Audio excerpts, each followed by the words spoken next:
कार्यकर्ता आहोत. त्यामुळं आम्ही देखील DJ किंवा त्याचे दुष्परिणाम आम्ही सातत्यानं आमच्यासुद्धा कार्यकर्त्यांना सांगत असतो.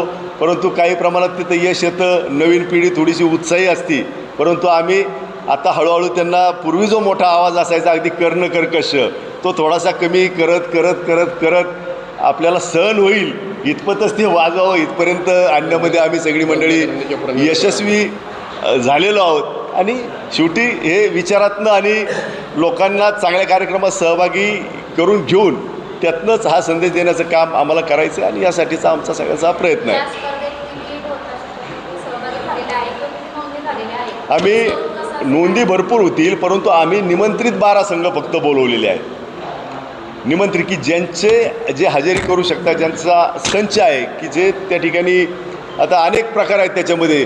कुणी शेतकरी देखावा करतो, कुणी बैलगाडी जोडीचा देखावा करतो, कुणी समाज प्रबोधनाचा एखादा जसं आपण छोटी छोटी पथनाट्य म्हणतो अशा पद्धतीचं पथनाट्य या वाद्याच्या आणि या मंडळाच्या माध्यमातून त्या ठिकाणी करतात. अशी जी जे नामांकित मंडळे आहेत महाराष्ट्रामध्ये विशेषतः पुणे जिल्ह्यामध्ये त्यातली ती सगळी नामांकित मंडळी बोलवण्याचं काम आपण या निमित्ताने नामांकित संघ बोलवण्याचं काम केलेलं आहे.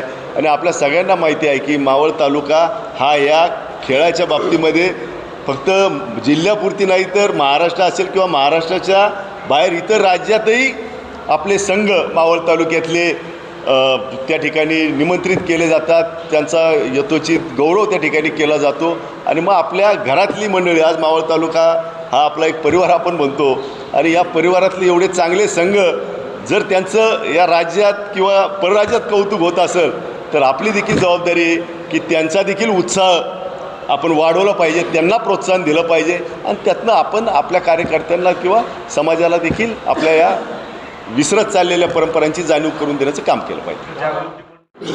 या मंडळाचा मी पण सदस्य नानाला माहिती. पण आता तुम्ही जे ढोलची स्पर्धा भरवल्यात माझं असं मत आहे की ज्या आपल्यात नाही पण ज्यांनी हे मंडळ त्यावेळेस गाजवलं टिपून ठेवलं त्यांच्या स्मरणार्थ बक्षिसं तुम्ही या ढोलीच्या बॉलला दिली. नक्कीच तुमची सूचना ही स्वागतार्ह आहे.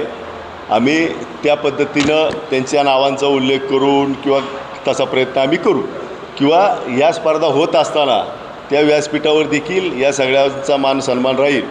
अनेक मंडळी ज्यांचं याच्यामध्ये योगदान राहिलेलं आहे त्या सगळ्यांचा आम्ही त्या ठिकाणी दादा हे सार्थ अभिमान असं आहे की ही जी संस्कृती आहे अनेक यात्रा असेल जत्रा असेल तिथं लोक म्हणजे हे दोन्ही स्पर्धा ज्या आहेत त्या कायमस्वरूपी बंदच झालेल्या आहेत. आपण हा नवीन परत चालू केला त्याबद्दल आम्हाला पत्रकारांना पण अभिमान वाटतं की महाराष्ट्रामध्ये हे परत संस्कृती रुजवावी. सार्थ अभिमान याच स्पर्धेमध्ये ठिकठिकाणी विशेष वाद्यकाम केलं जाणार आहे त्याबाबत या स्पर्धांमध्ये चांगला ढोल वाजवणारा असतो किंवा शिस्तबद्ध किंवा चांगल्या पद्धतीने ताशा वाजवणारे असतात. यांना देखील उत्तेजनार्थ बक्षिसं आम्ही त्या ठिकाणी दिलेले आहेत. किंवा एखादा समाज प्रबोधनाचा उपक्रम करत असताना विशेष म्हणजे याच्यामध्ये मोठ्या संख्येनं महिलांचा देखील सहभाग या सगळ्या ढोलीजिम पथकांमध्ये आहे. तर वेगवेगळे जे काही विशेष सादरीकरण या स्पर्धांच्या माध्यमातून होईल त्यांचा देखील आम्ही त्या ठिकाणी दखल घेण्याचं काम बक्षिसाच्या माध्यमातून उत्सव समितीच्या माध्यमातून त्या ठिकाणी होईल. आता तुम्ही या ठिकाणी फक्त 12 संघांना निमंत्रित केलेलं आहे. पण ज्यावेळेस आपण स्पर्धा म्हणतो तर त्या स्पर्धेमध्ये आता मावळ तालुक्यामध्ये खूप मोठ्या प्रमाणात आहे. तुम्हाला माहिती आहे की महाराष्ट्राच्या बाहेर देखील त्यांना बोलावलं जातं. तर आता तुम्ही 12 केलेले आहेत निमंत्रित, पण इथून पुढे जाऊन तुम्ही सगळ्यांना सहभागी होण्याची संधी देणार आहात. कारण त्यांची अपेक्षा असेल, कारण जोपर्यंत तुम्ही त्यांचा खेळ पाहत नाही त्यांचे गुण तुमच्यापर्यंत म्हणजे जोपर्यंत सादरीकरण करत नाही तोपर्यंत त्यांचे गुण समजणार नाही. मंडळ छोटं असो या मोठं प्रत्येकामध्ये ती क्वालिटी असते त्यामुळे ते खेळ करत असतात.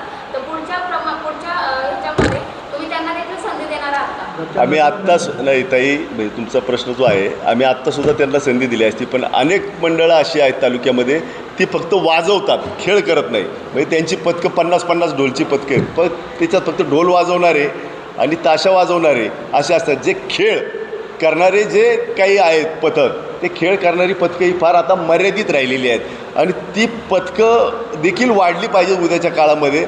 म्हणूनच आम्हाला देखील जाणीवपूर्वक हा आम्ही तो प्रयत्न करतो आहे. आता काही मंडळांना जी मंडळ सहभागी होता येणार नाही, मग ते आपण आपल्याला का भाग घेता येत नाही आहे, तर आपण फक्त वाजवतो आहे. मग ते देखील त्यांचा संच तयार करतील आणि मी खात्रीशी सांगतो आज 12 संघ बोलवले, पुढच्या वेळेस 22 असतील. गेल्या वर्षी म्हणजे आपल्या स्टेशनची यात्रा पण जवळपास गावाइतकीच गर्दी असेल तर आपल्याला जागा थोडी रोडच्या याच्यावर गेल्या वर्षी काय झालं, गेटला बॅरिकेड लावून ठेवले पोलिसांनी, त्याच्यासमोर 2 व्हीलर पार्क केले. बरेचसे लोक तिथूनच मागे गेले ज्यांची खूप इच्छा असेल. स्टेशन भागात कसं आहे की ग्रामीण भागातले यात्रेचा अनुभव इथं येतो आपल्याकडे, चांगली आपली मराठी गोष्ट आहे आपल्या दृष्टीने.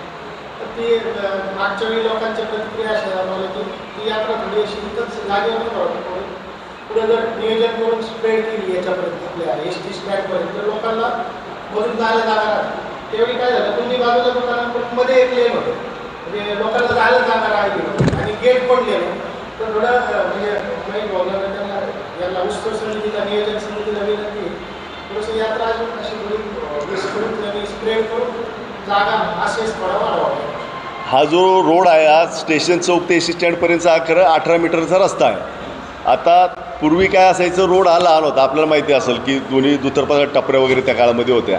त्यावेळेस रोड नॅरो असल्यामुळं दोन्ही बाजूनी फक्त लोकं बसायची, त्याच्यामुळं तो यात्रा ती भरगच दिसायची. आता रस्ता वाढला, मधी जी जागा आहे ती जागा व्यापल्यामुळं ते खूप कंजेस्टेड झालं. परंतु आता यावर्षी आम्ही काय केलं आहे की ढोल लेझिमच्या ज्या मिरवणुका आहेत त्या यात्रेतनं पास करणार आहे आम्ही 7 वाजेपर्यंत.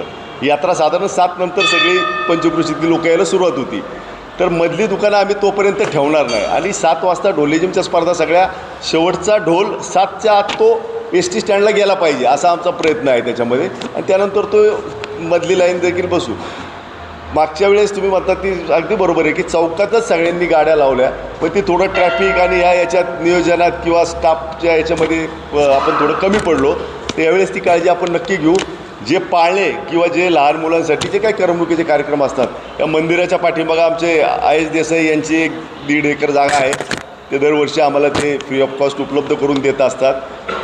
तिथं आम्ही ते सगळ्याची व्यवस्था करणार आहोत. SD स्टँड आम्ही पूर्ण फ्री ठेवणार आहोत. आता लांडेवाड्यापासून जुन्या इगलपर्यंत जो जाणारा रस्ता आहे तो देखील बऱ्यापैकी मोकळा आहे. तर आम्ही जास्तीत तिकडं त्या रोडला डायव्हर्ट करण्याचा प्रयत्न आम्ही यावेळेस थोडासा तो काळजीपूर्वक करू.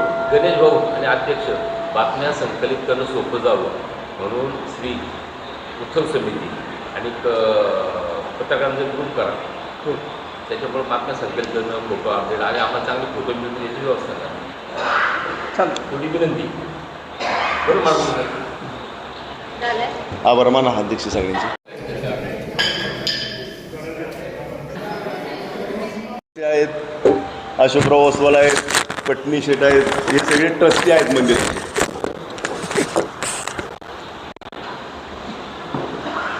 सगळे उपस्थित राहिल्याबद्दल आभार.